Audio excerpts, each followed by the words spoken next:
You know, we all think of history as this settled thing, right? A story that's already been written, full of facts we memorized in school. But what if that's not the whole story? What if there's another version, a shadow history that's been locked away and deliberately forgotten? Well, today, we're going looking for it. What if the story of our past isn't some open book we can just pick up and read? What if it's something else? What if it's more like a locked room?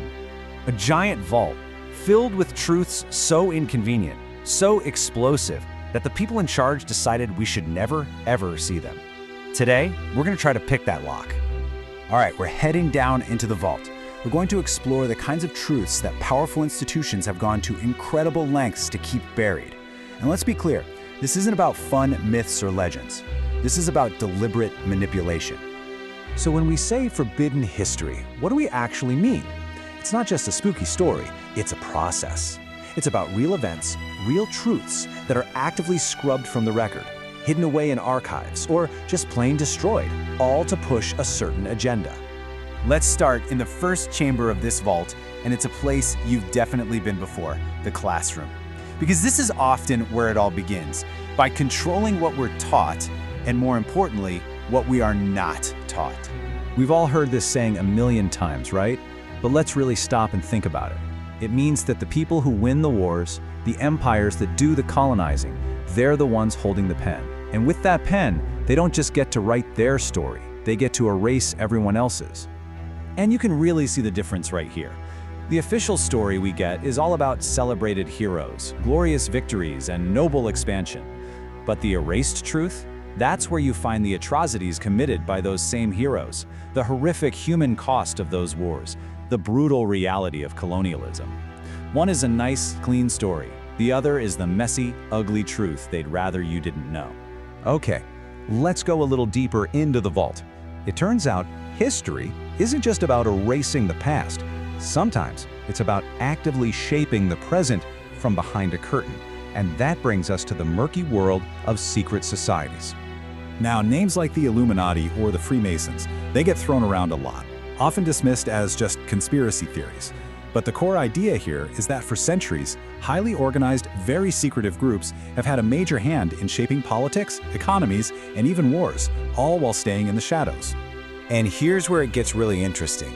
Their influence isn't always tucked away in some secret meeting. Sometimes it's hidden in plain sight, encoded in symbols you can find on government buildings, on monuments, and yeah, even on the money you have in your wallet right now.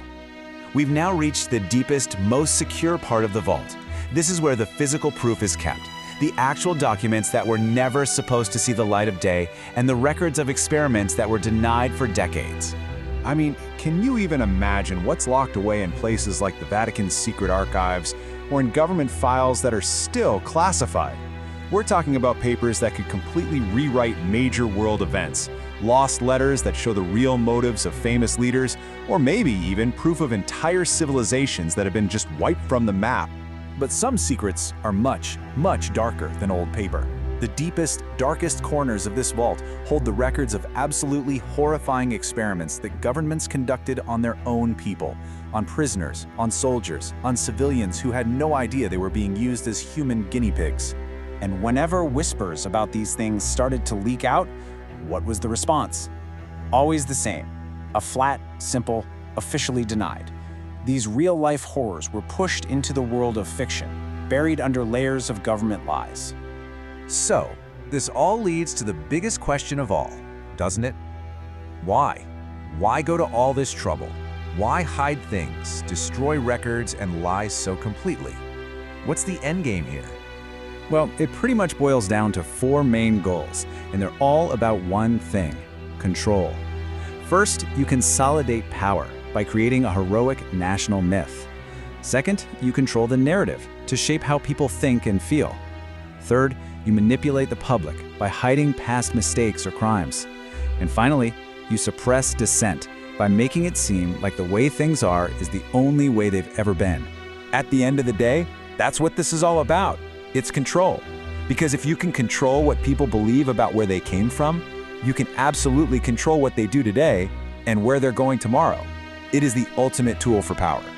Which leaves us with one last, pretty chilling question to think about. We know the victors of the past got to write their version of history, but in our world, right now, with all the information and misinformation flying around, who's writing ours?